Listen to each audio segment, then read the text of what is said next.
श्रीराम जय राम संकट मोचन जय हनुमान।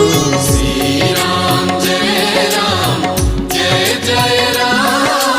संकट मोचन जय हनुमान।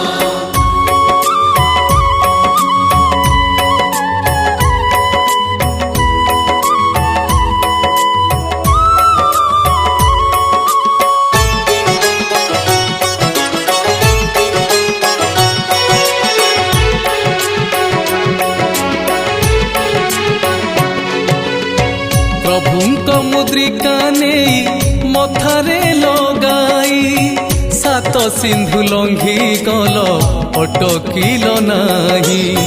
जेमिति कठिन कष्ट काम आसु पछे